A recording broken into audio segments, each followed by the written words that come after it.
What does it mean to me as a Christian, to me as a human being, that a government that I did not have the opportunity to vote for treats me as a colored or a Bantu or an Indian instead of as a human being, a South African citizen? Do I have the right to resist? And if so, how? What are Christians to do when they have to live under oppression and when that oppression claims to be Christian?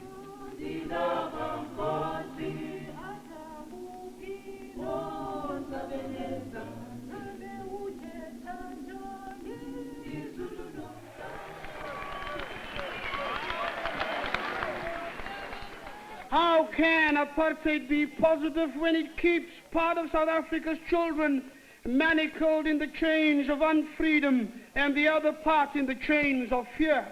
How can apartheid be positive when in the name of Christianity it spawns policies which causes little children to die of hunger and which break up black family life? The time has come for white people in this country to realize that their destiny is inextricably bound with our destiny.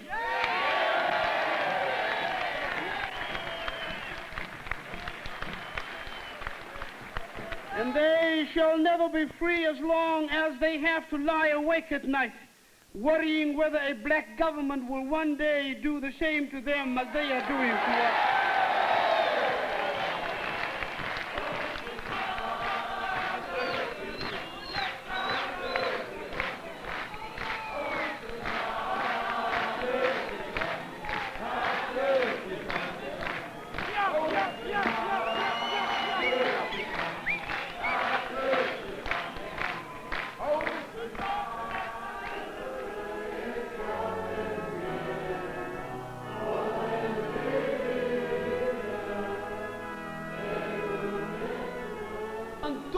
Wordt die gelijkenis voor ons voorgehouden.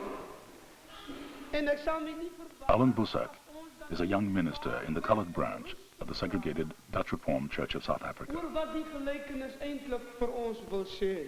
He is president of the 70 million member World Alliance of Reformed Churches. Wat is eindelijk die bedoeling van die gelijkenis?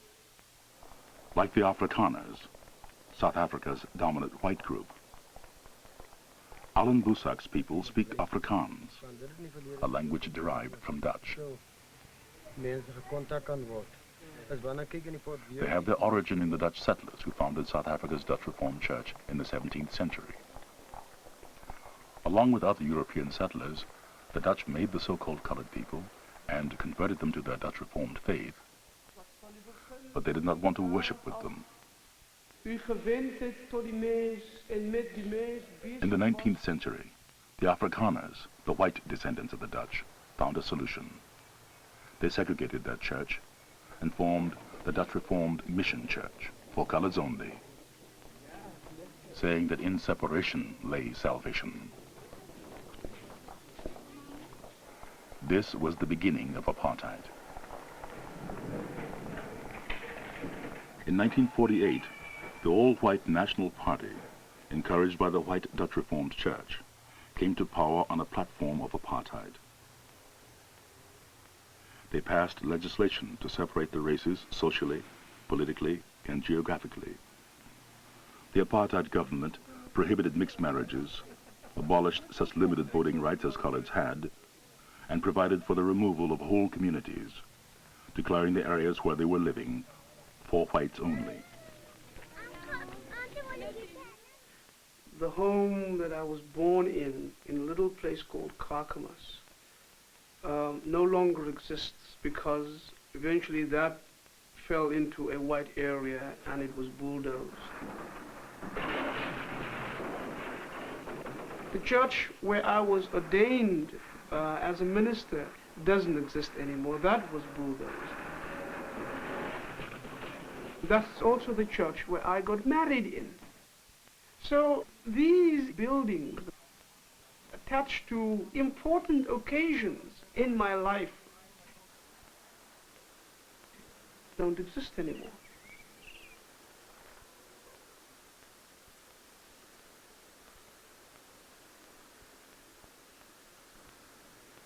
Mr. Felix, a member of Allan Boesak's congregation. Where you see this vine now, this is where the gate used to go in. And somewhere in here, this is where our house used to be. You feel sore for things like this, but you don't get frustrated. There were nice times and there were hard times here. But we understood as one another, and we were very happy here. Until we were told that we had to leave. One day, one of the older women, she must have been, maybe 65 at the time, when I was visiting her, said to me, "Look at my life. I'm 65 years old. My husband is older than I am. At this stage of our lives, we have to move because of the group areas. Where are we going to? How are we going to start again? We've worked for this all our lives. And I want you on Sunday morning to preach about this evil.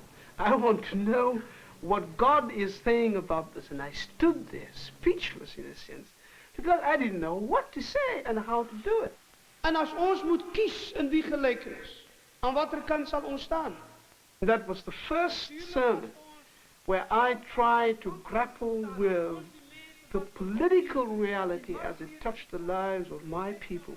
Natuurlijk kies ons. I wondered strongly whether I should remain within the Dutch Reformed Church, knowing that this is the church that is being dominated by the theology and the ideological thinking of the white Dutch Reformed Church, knowing that this is a church that in its silence supports apartheid. I was worried. But then there is a man in South Africa called Byers Naudé, who himself was a white Dutch Reformed Church minister at one point, a leader in that church, a member of the secret society, the Afrikaner Broederbond, and he had changed, and he had seen the evil that apartheid is. And in 1964, I had a conversation with him, in which I said to him, "Allan, the Dutch Reformed churches in South Africa historically form the crux of the whole conflict about apartheid and the solution thereof. If you move out, it means that the possibility of your making a meaningful impact on the theological and the political thinking within the Dutch Reformed churches, and therefore within the Afrikaner community, is thereby made impossible." I began to discover that there is something in the theology of the Reformed tradition that is so dynamic and so revolutionary that it is not true what the white churches have been saying. It is not true that the Reformed tradition is a tradition that supports racism or exploitation or justifies oppression. And once I began to understand that, I began to think, well, then I must not leave the Dutch Reformed Church, but then I must see whether my church can become an agent of liberation within the Dutch Reformed Church tradition. When later on Allan began to take a leading role, I was deeply grateful, because I felt that here was the voice of the witness of a person who was conveying so clearly his Christian convictions, in which others of us, for instance myself, were silenced. Byers Naudé was banned in 1977 by the South African government for his opposition to apartheid. He cannot address a public meeting or be quoted or published in South Africa. Together with other black theologians in his church, Allan Boesak formulated an argument that culminated in his move to have apartheid declared a heresy by the World Alliance of Reformed Churches in 1982. Apartheid is built on the philosophical and theological premise that there is a basic irreconcilability between people of different races, different cultures, different languages. The Bible teaches us that Jesus Christ came and he broke down the walls of enmity. When you are in Jesus Christ, there is no male, nor female, no Jew, nor Gentile, because all these differences to no longer have any value at all. And that is what makes apartheid a heresy.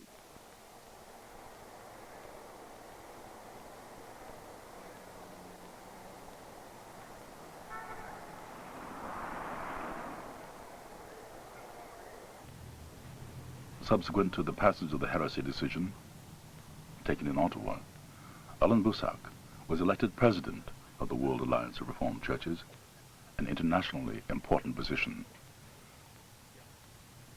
His election had a major inspirational impact on the black community. The message that is brought, it meant a lot to us. And to us, he means a lot. Most sincerely said. From my point of view, I think he's exceptional. Very kind. You do a good thing for us. It is brought home to many of the whites in the Dutch Reformed Church and in the Afrikaner community that here is a son of the soil, one of themselves except for the color of his skin, speaking their language, professing their faith, sharing their culture, who is telling them exactly the opposite of what they want to believe. There are a few people, of course, saying, no, Ottawa, the whole World Alliance of Reformed Churches, that was communist-inspired, it is not biblical, it is not true. But they are finding it very, very hard to bring new theological or biblical arguments to convince people anymore. Because apartheid being declared a heresy, that means it takes away the moral justification of the system. They have been told all these years that what they are doing is God's will. Now, all the Reformed churches of the world, in one voice, told them that is exactly the opposite of what God wants. Allan Boesak is knocking at the door of their conscience and telling them, what are you doing? And when will you be willing to do something in order to overcome this evil?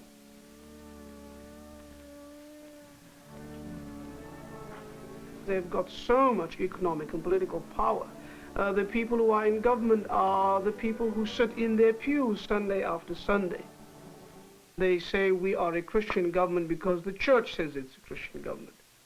They are not only afraid, but many of them are aggressive because it reminds them so much of the truth that there is, which they cannot ignore. All they need to say is, here we are. We have made a mistake. We are trying now to bring about the changes in our country that will alleviate the oppression of the people, that will change that. But it's difficult because we've always supported that. It is a different thing to say, there's nothing wrong with apartheid. Racism is wrong, but apartheid is not racism. You can't play around with a church like that.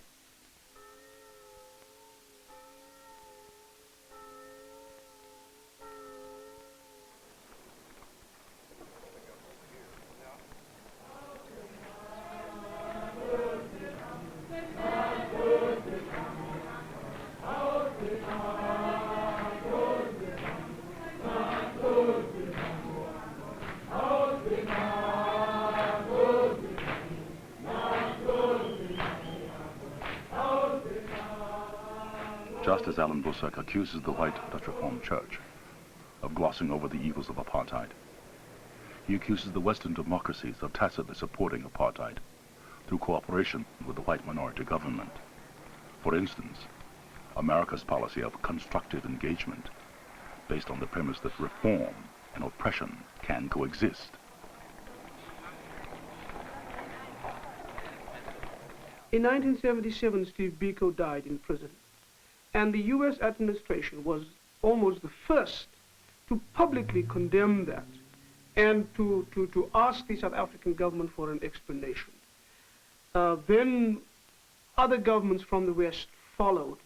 And the strange thing about that is between 1977 and 1982, no one died in detention whilst in police custody. No one slipped on the soap in the shower accidentally. No one fell accidentally from the 10-story window of some police building. Nothing like that happened. No one hanged themselves. But the moment that they knew that was this new administration, they had this understanding and the policy of constructive engagement, in the first 6 months of 1982, 3 people died in detention.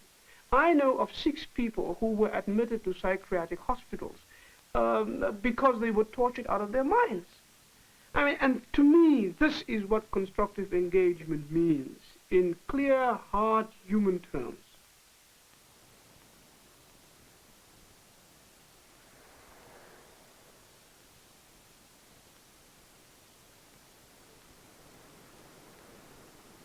It is not by accident that in the area where relatively more changes have taken place is sports. And the changes that have taken place have not taken place because South African sports administrations have suddenly experienced a change of heart. The changes have taken place because they felt the pinch of not being welcome anymore in the sports arenas of the world. In an attempt to diffuse foreign pressure on South Africa for political change, the government has come up with a new but still racially based constitution that offers limited participation in government to so-called coloreds and Indians, while still excluding the black majority. Participating in the new structure, even with a view of then stepping out and saying we are not going to do it, would be giving credibility to this new system which the people absolutely refuse to do. So whether tomorrow there will be a black minister for foreign affairs who will go out overseas and explain apartheid, he will still have to be explaining apartheid, and people in the West will have to listen to that. Whether he is really defending a policy that means thorough and meaningful change, or whether he is simply defending an old policy, and the color of the person's face in the end will not make too much difference. In 1983, Allan Boesak helped form a coalition called the United Democratic Front, opposing cooperation with the new constitution.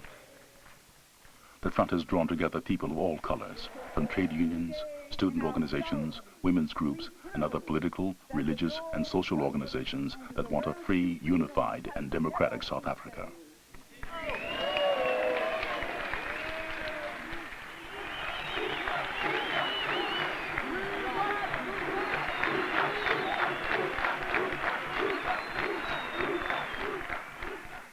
We are here to say that the government's constitutional proposals are inadequate and that they do not express the will of the vast majority of South Africa's people.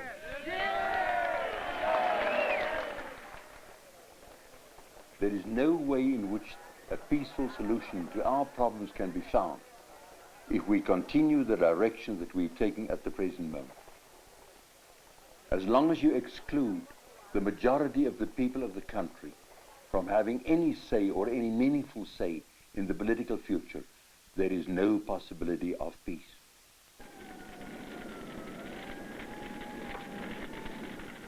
Apartheid in itself is such a violent system.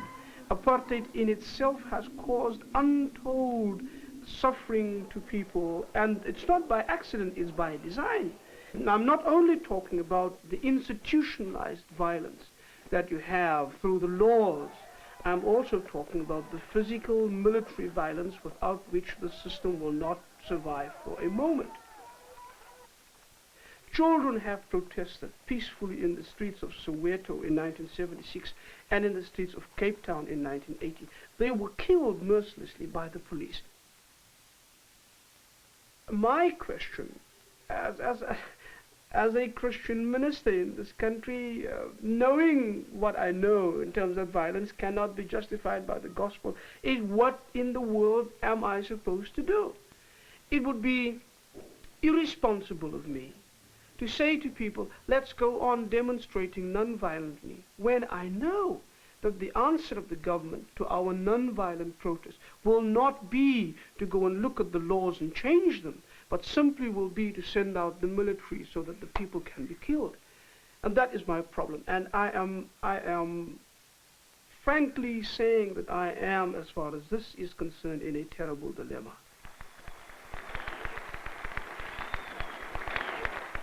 Let us even now seek to lay the foundations for reconciliation between white and black in this country by working together, by praying together, and by struggling together for justice. And if we cannot do it now, we will not be able to do it one day. There is a tremendous, deep sense of willingness in the whole black community to say to white people, let us work this out together. Our problem is more the fact that the key to peaceful change and the key to a better understanding of the whole situation and the key to a democratic society in the future is not in black hands. It's in the hands of white people.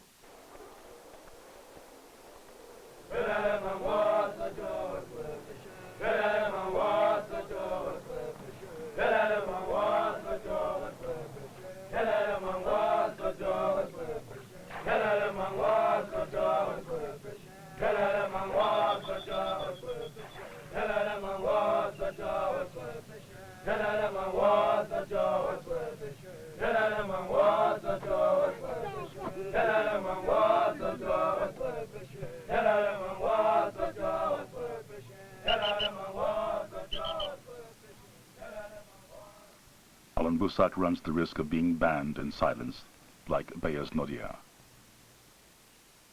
I, both in my own personal life and in terms of doing things publicly, have simply decided it's a waste of time to think what the government will do and what they will not do.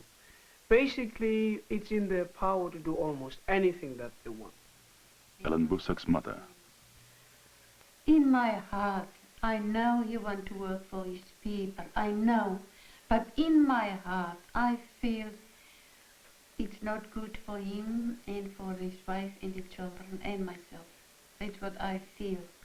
But if he wants to do it, I can't do anything about it. Then it's up to him. We are saying not simply that the world exists and that history is there, but that human beings are responsible for history and for this world in which we live. And therefore, we simply cannot let the world pass us by. We have to take a hand and do something about it.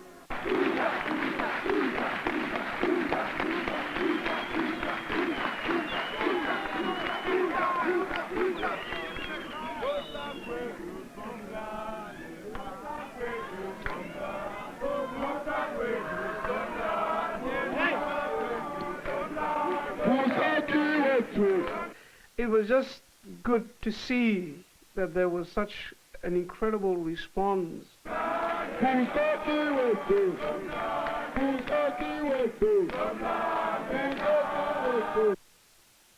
felt scared, I must admit. That's the kind of pressure that would become very, very hard to resist. Especially if there is a situation where people can convince you that at a specific moment in history, it's you that's needed.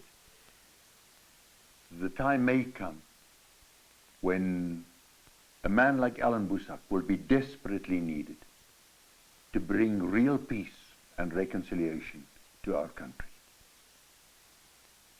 I would find it very hard to give up the pulpit. I would find it very hard not to be able to preach every Sunday morning and be involved with people in the congregation.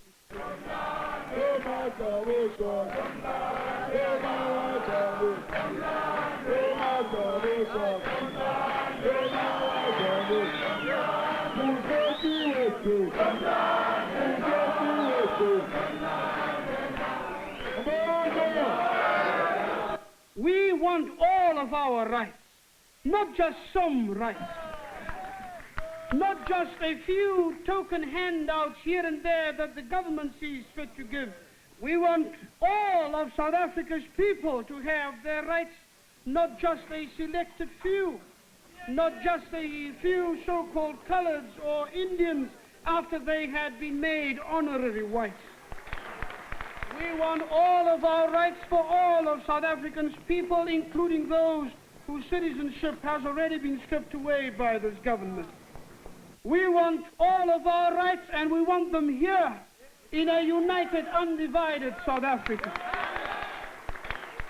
We are saying that we want our rights in this country, which is the country of our birth, and we do not want them in the impoverished homelands. We do not want them in our separate little group areas. We want them here in this land, which one day we shall once again call our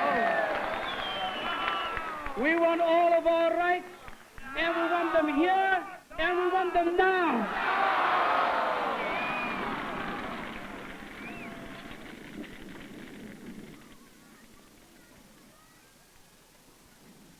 If only South Africa would listen, so that we could know what serves our peace.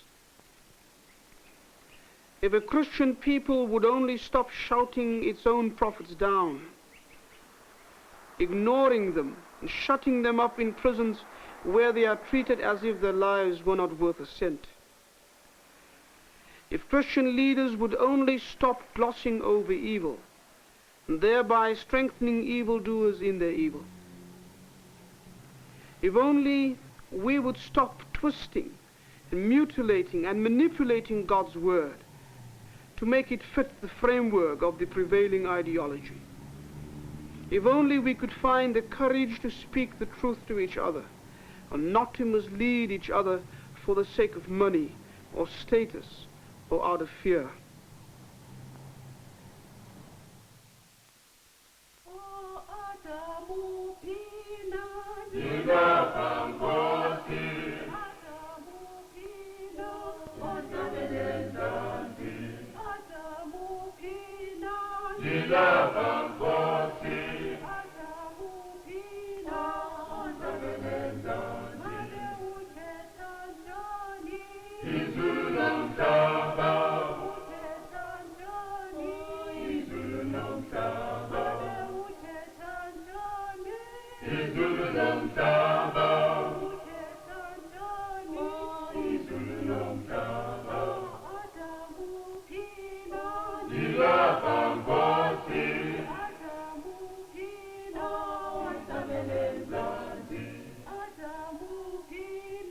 Dina